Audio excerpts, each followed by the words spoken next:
argument of what was the Platonic influence. Well, to see the Platonic influence means that you're picking up stuff that we did in chapter 1, right? So you'll be familiar with a lot of that.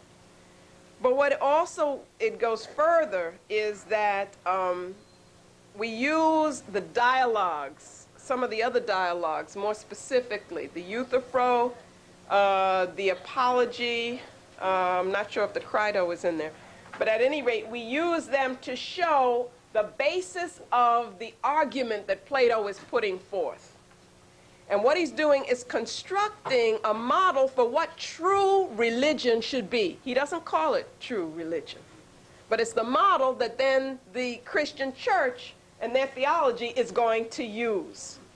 You see, which is just like Plato said, there's one concept of truth, and that's why what he did was to use this concept of truth ideologically. I say that because he said there was only one way to reach truth, and you had to come this way, and that was their way. So now what does the religion say? It says there's only one true God, and to get to it, you got to come through us, and to come through us means being our slaves. So, you know, it fit. They were using the pattern that had already been established. Then you're going to get the same themes. You're going to get them even trying to make the religion rational.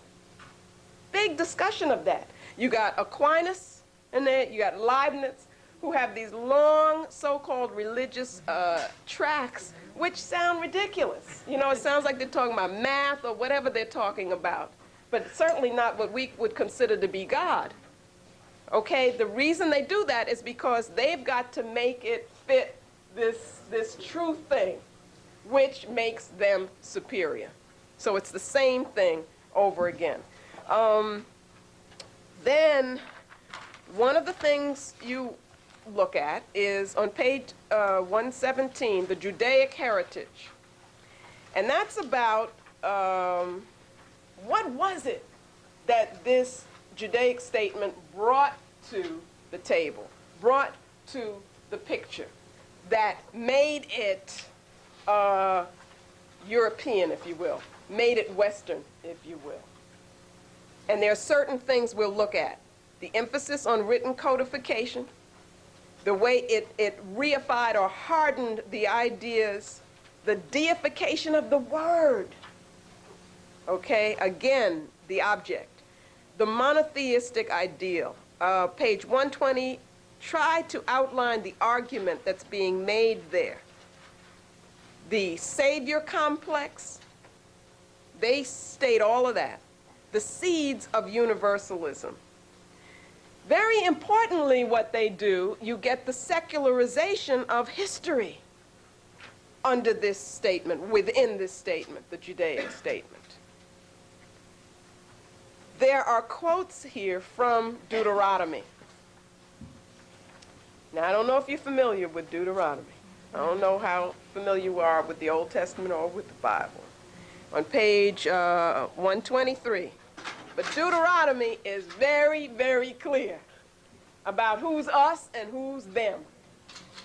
About who's the enemy and what you're supposed to do to the enemy when you see the enemy, or even before you see the enemy. Even after you've killed the enemy. You know? It talks about the children, what you're supposed to do to the children, what you're supposed to burn, and all of that. Okay? So it's a very, in one sense, aggressive, but aggressive because it's defensive statement.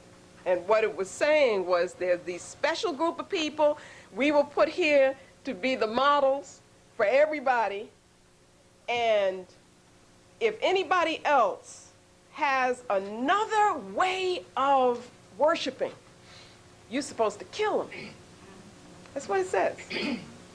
Okay? So this, we get the Judaic statement. Read that and see what you think about that.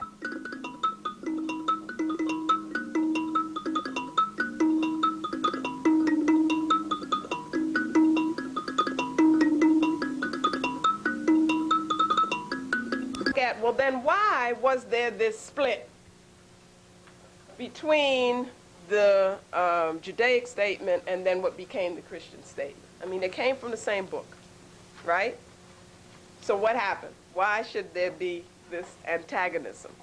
So I'll let you read that yourself. I put forth an argument there, an interpretation and an analysis, historical and cultural, as to why the two had to split. And I'm saying, of course, what do you think I would say? I would say that according to the Asili, as the Asili was developing, that the Judaic statement was not enough, that you needed more.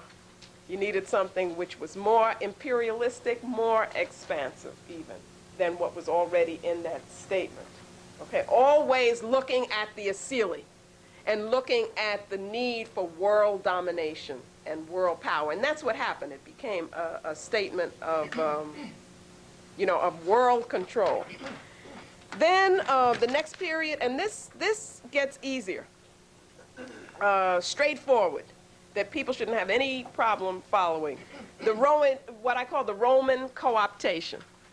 Okay, why should the Romans, who had been supposedly persecuting these people who call themselves Christians, suddenly they became the Christians themselves? Okay, why should that happen?